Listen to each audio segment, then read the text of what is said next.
Most of what we call attachment is simply our attempt to shield ourselves from the ache of uncertainty.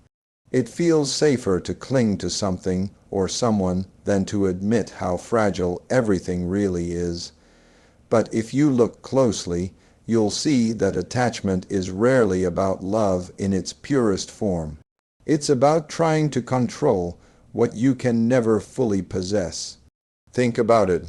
How many times have you held on to a relationship long after it stopped nurturing your spirit, simply because you were afraid of what might happen if you let go? How often have you stayed in a role, a habit, or a version of yourself that no longer fit, only because you convinced yourself that without it you'd have nothing? This is the illusion of control. It whispers that if you hold tight enough, you can keep pain away. If you fight hard enough, you can bend reality to your will. But the truth is, nothing was ever really yours to keep. Not the people you love, not the status you've achieved, not even the identity you've built to feel significant. Life is in constant motion. Seasons change, people grow apart, dreams evolve. No matter how fiercely you try to cling, the currents of time will carry everything forward. That doesn't mean you should never love or care. It means you must learn to love without trying to possess. You can give your heart to someone without believing that their presence guarantees your happiness. You can pursue your vision without assuming that success will define your worth. When you release the illusion of control, you begin to see that the need to grip so tightly is a form of fear masquerading as devotion. You are afraid to be left with yourself, afraid to confront the question, who am I without all the things I cling to? But here's what I want you to remember. Freedom doesn't come from holding on. Freedom comes from realizing you were never in control to begin with. And that's not something to fear. That's something to celebrate, because when you stop trying to own what cannot be owned, you open your hands, your heart, your life to what is meant for you. Some things will stay, some things will go, some chapters will end without your permission, but you will remain. And you will discover that your spirit is bigger than any loss. Your peace is deeper than any disappointment. You will understand that the illusion of control was only ever a cage you built around your own heart. And when you finally let it dissolve, you will step into the kind of freedom that no circumstance can ever take away. Emotional detachment doesn't mean you stop feeling. It doesn't mean you become cold or indifferent or start pretending that nothing touches you. It means you learn how to observe what rises in you without becoming enslaved to it. It's one of the most powerful shifts you can ever make in your life. Because so often we confuse our feelings with our identity. We say, I am angry, or I am devastated, as though those states are permanent labels we must wear. But you are not your anger. You are not your sadness. You are not even your longing. You are the awareness behind it all. When something painful happens, someone betrays you, disappoints you, abandons you, there's an immediate rush of emotion. Your heart beats faster, your mind starts telling stories about how you've been wronged, and your body reacts as if you're in danger. In that moment, it's so easy to get swept away, to start believing that your feeling is the ultimate truth. But if you can learn to pause, just for a moment, and witness what's happening inside you, you will see that your emotions are temporary. They are like weather patterns passing through the sky of your awareness. They are not the sky itself. This practice requires patience and compassion for yourself, because for most of us, reacting is automatic. We want to defend ourselves, to explain, to lash out, or to retreat. We want the discomfort to stop as quickly as possible. But the more you chase relief or validation, the more power you hand over to the feeling. True detachment is the choice to sit with your experience without letting it define your next move. You can feel anger rising in your chest and still decide to respond with grace. You can notice your sadness and still show up for your responsibilities. You can watch your fear and still choose to act in alignment with your values.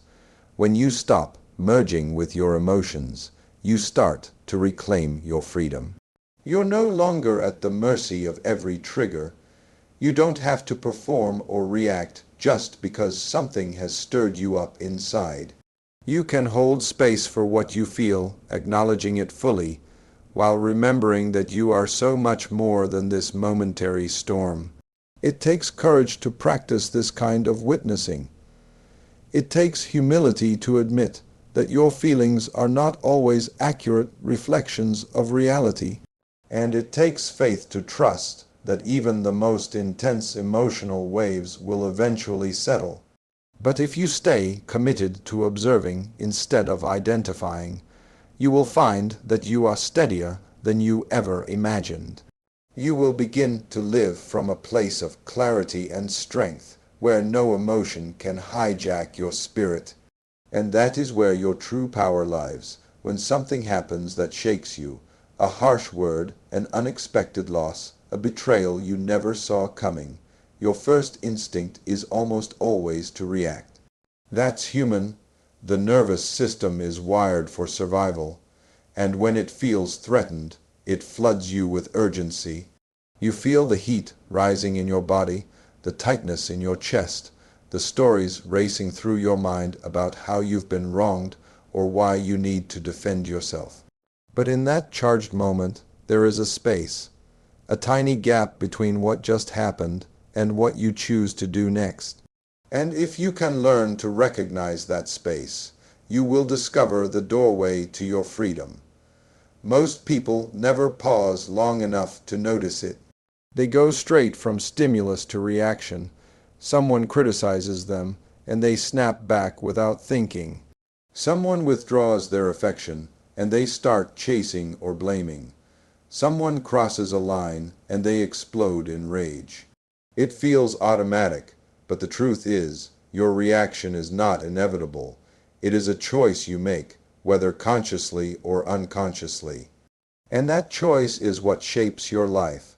When you create space between what happens and how you respond, you reclaim the power that emotional triggers have stolen from you. Instead of being a puppet pulled by old wounds and unconscious habits, you become the one who decides what energy you will bring into the moment. That space is where your wisdom lives. It's where you remember who you are, what you stand for, and what kind of person you want to be. That doesn't mean you have to suppress your feelings or pretend they don't exist. It simply means you don't let them dictate your behavior. You can feel hurt without lashing out. You can feel fear without shrinking back. You can feel anger without letting it poison your words or your choices. It's about honoring the feeling, but refusing to be controlled by it. Sometimes the most powerful thing you can do is nothing at all. Just breathe, just be still, just let the wave of emotion rise and fall without acting on it. When you do this consistently, you start to realize that you have far more authority over yourself than you ever knew. You start to feel a steady presence inside you that isn't easily shaken by circumstances. And that presence is the essence of true detachment. So the next time something provokes you, try to pause. Feel what you feel without judgment. Breathe into the discomfort. Ask yourself, who do I want to be in this moment? And then choose your response from that place of clarity and strength.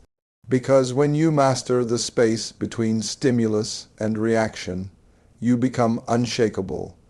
So many people stay tangled in attachments because they are terrified of being alone.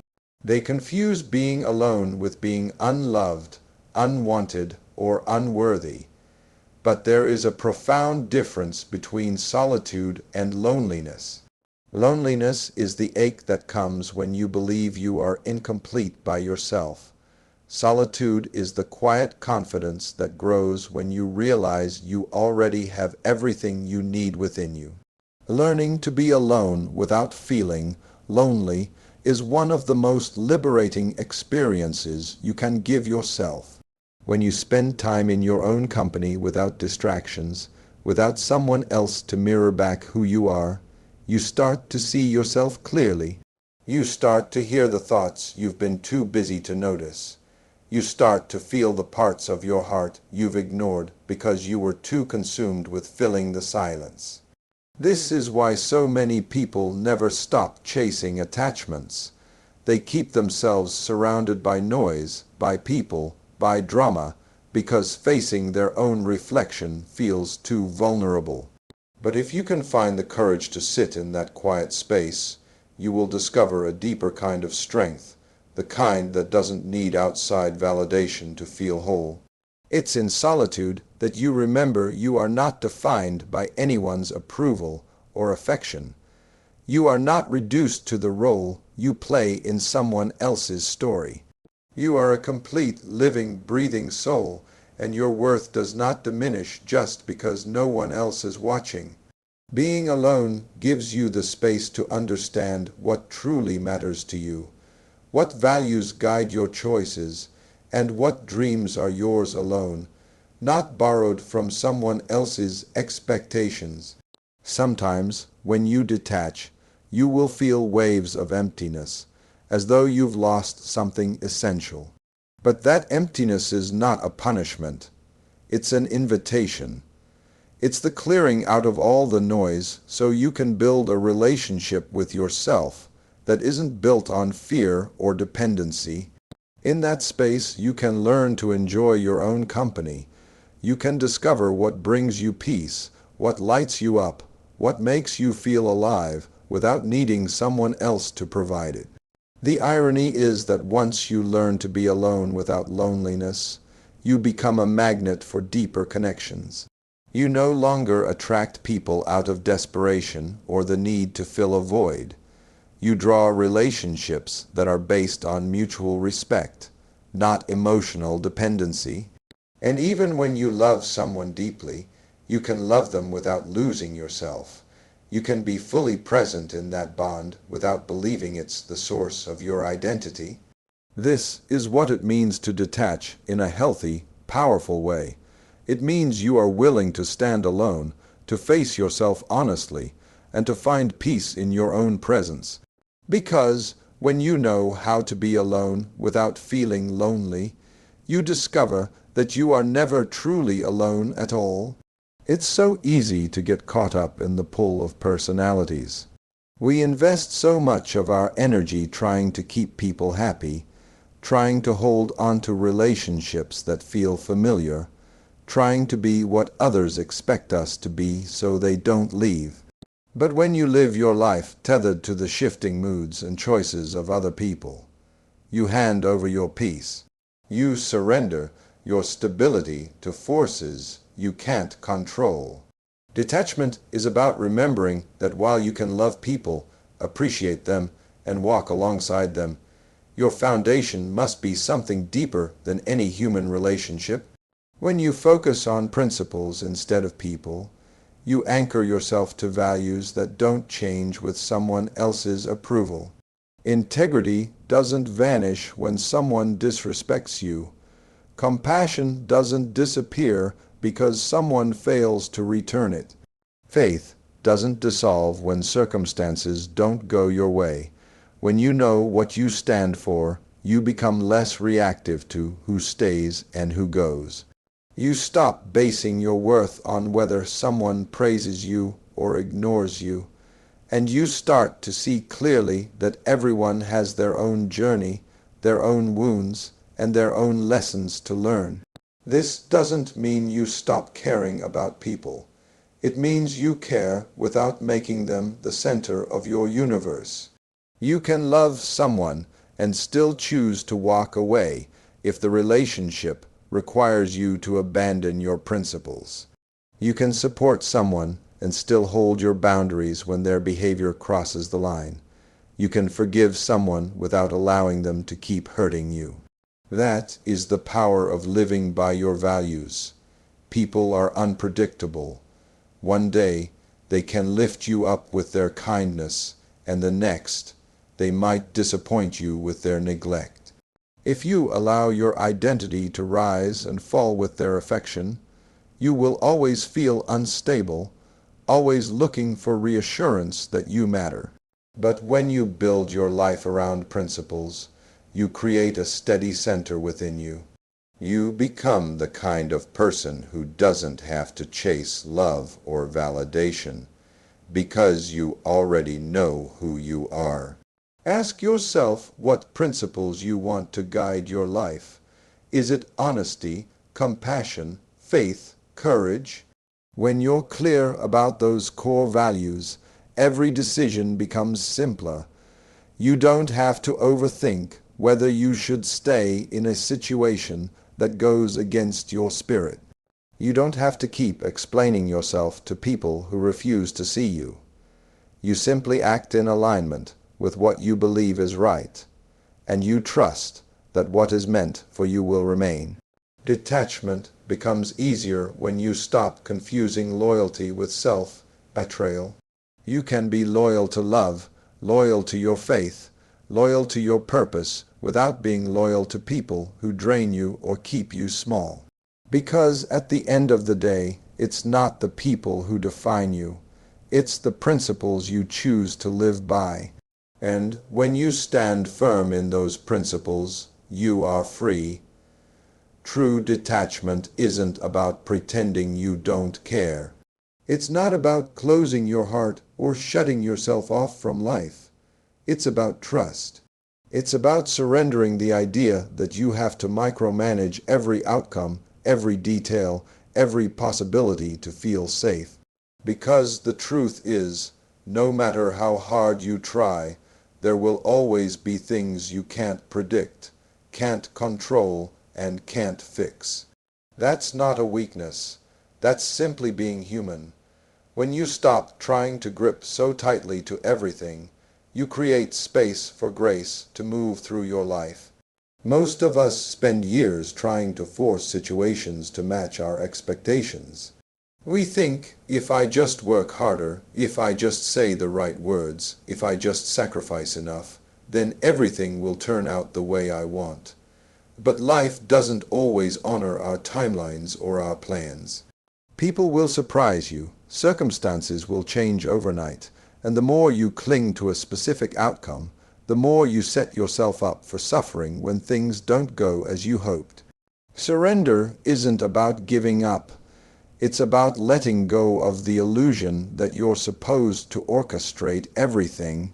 It's about trusting that there is a higher order at work, something wiser, more loving, and more intelligent than your limited perspective. When you learn to surrender outcomes, you begin to feel lighter. You realize that your peace no longer depends on getting exactly what you think you need. You stop measuring your worth by what happens or doesn't happen. You stop letting disappointment define your sense of possibility. Instead, you become open. You start to meet life as it is, not as you insist it should be. You learn to say, "This is what I desire, but I trust that what is meant for me will not miss me." This kind of trust doesn't mean you sit back and do nothing. It means you take inspired action, but you release the desperation to control how it all unfolds. You do your part, and then you let the rest be guided by something bigger than your fears. You recognize that sometimes the very thing you're trying to force is the thing that's keeping you small. Sometimes not getting what you want is actually the gift that sets you free. It takes humility to live this way. It takes faith to believe that even in the moments of loss, there is a hidden blessing taking shape. It takes courage to stand in uncertainty and still choose gratitude. But when you surrender outcomes, you reclaim your joy. You stop waiting for life to prove your worth, and you start living from a place of quiet confidence that no outcome can ever diminish the truth of who you are. Because when you trust that everything unfolds exactly as it's meant to, you finally set yourself free